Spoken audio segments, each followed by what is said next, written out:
Historical discussion of sickle cell disease. Sickle cell disease, SCD, is a profound inherited disorder with a history that spans millennia, though its formal recognition in Western medicine is relatively recent. Evidence of the condition, referred to in some African medical literature as ogbanjes, children who come and go, due to high infant mortality, can be traced back to the 17th century. Discovery and molecular understanding. The first formal description in Western medical literature was published in 1910 by Dr. James Herrick, who noted peculiar elongated and sickle-shaped red blood cells in a dental student from Grenada.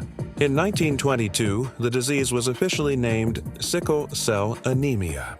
A pivotal discovery in 1949, led by Linus Pauling, identified SCD as the first molecular disease, attributing it to an abnormal hemoglobin molecule, hemoglobin S or HbS.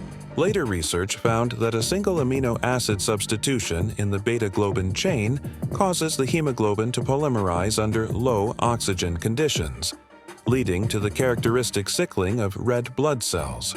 This genetic mutation is believed to have arisen independently several times in regions where malaria is endemic, primarily sub-Saharan Africa, the Middle East, and India. The reason for its prevalence is the remarkable finding that individuals who inherit one copy of the gene, carriers, have a protective advantage against severe malarial infection. Mode of inheritance, SCD, is inherited in an autosomal recessive pattern. This means sickle cell disease, SCD. An individual must inherit two copies of the sickle cell gene, HbS, one from each parent, to have the disease. Sickle cell trait, SCT. An individual who inherits one sickle cell gene and one normal gene, HbS, is a carrier, said to have sickle cell trait, SCT. Carriers typically do not have the full disease. Risk: if two carrier parents, HbS and times HbS, have a child, there is a 25% chance the child will have SCD. 50% chance the child will be a carrier, SCT. 25% chance the child will have normal hemoglobin. Management of SCD has significantly improved, especially in high-income countries, leading to longer life expectancies. Current management strategies focus on preventing complications and treating symptoms. Preventive care.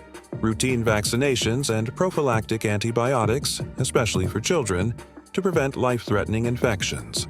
Medication. Hydroxyurea, the primary medication for adults and children, which reduces the frequency of pain crises and the need for blood transfusions by increasing the production of fetal hemoglobin, HbF. Pain management, opioids and non-steroidal anti-inflammatory drugs, NSAIDs, to manage severe acute pain episodes, vaso-occlusive crises. Interventions, blood transfusions, used to treat severe anemia, acute complications like acute chest syndrome, and as a long-term preventive measure against stroke. Hematopoietic stem cell transplantation, HSCT. The only curative option for SCD, though it is limited by the availability of suitable donors and significant risks. Gene therapies, emerging treatments with the potential to offer permanent cures. Burden on the individual carrier, sickle cell trait. Individuals who are carriers of the sickle cell gene, possessing sickle cell trait, SCT, generally live normal, healthy lives and do not have the disease. However, under extreme physiological stress, they may face a very small risk of complications. The burden on an individual carrier primarily involves risk of rare complications.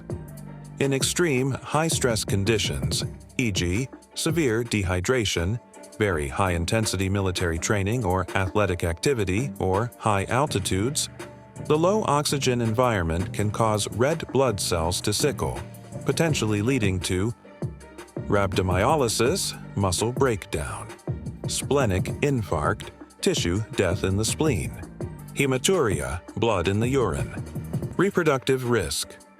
The primary significance of SCT is the risk of passing the gene to offspring.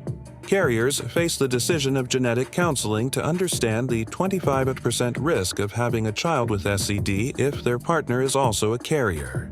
Misunderstanding and stigma.